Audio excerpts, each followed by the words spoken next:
ಹಸಿರು ಬಟಾಣಿ ಗುಗ್ರಿ ಮಾಡಲು ಮೊದಲಿಗೆ ಬಟಾಣಿಯನ್ನು ರಾತ್ರಿನೇ ನೆನೆಸಿಟ್ಕೊಂಡಿದ್ದೀನಿ. ಸುಮಾರು ಒಂದು 7-8 ತಾಸು ನೆನೆಬೇಕು.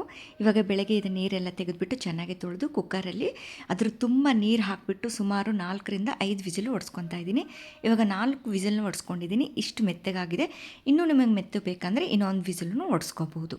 ಇವಾಗ ನೀರನ್ನು ಮತ್ತು ಬಟಾಣಿನ ಬೇರ್ಪಡಿಸ್ಕೊತಾ ಇದ್ದೀನಿ. ಆ ನೀರನ್ನು ಚಪಾತಿ ರೊಟ್ಟಿ ನಾದ್ಕೊಳ್ಳೋಕ್ಕೂ ಯೂಸ್ ಮಾಡ್ಕೋಬೋದು, ಸಾರಾಗಿ ಯೂಸ್ ಮಾಡ್ಕೋಬೋದು.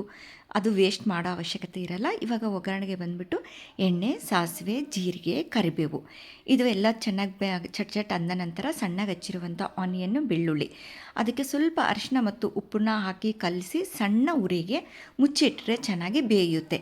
2 ನಿಮಿಷಕ್ಕೆ ಈ ಥರ ಕಲಿಸ್ತಾ ಇತ್ತು ಅಂತಂದ್ರೆಗಿನ ಅದು ಬೇಗ ಬೇಯುತ್ತೆ. ಇವಾಗ ಆನಿಯನ್ನು ಚೆನ್ನಾಗಿ ಬೆಂದಿದೆ. ಇದಕ್ಕೆ ನಾನು ಸ್ವಲ್ಪ ಹಸಿಖಾರ ಪೇಸ್ಟು, ಹಸಿಮೆಣ್ಸಿಕಾಯನ್ನ ಮಿಕ್ಸಿ ಮಾಡ್ಕೊಂಡು ಆ್ಯಡ್ ಮಾಡ್ಕೊಂಡಿದ್ದೀನಿ.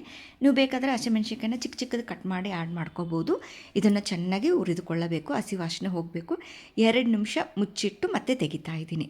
ಇವಾಗ ಇದಕ್ಕೆ ಚೆನ್ನಾಗಿ ಮಿಕ್ಸ್ ಬೇಯಿಸಿರುವಂಥ ಎಲ್ಲ ಬಟಾಣಿಯನ್ನೆಲ್ಲ ಹಾಕಿಬಿಟ್ಟು ಉಪ್ಪು, ಸ್ವಲ್ಪ ನಿಂಬೆಹಣ್ಣಿನ ರಸ ಆ್ಯಡ್ ಮಾಡ್ಕೊತಾ ಇದ್ದೀನಿ.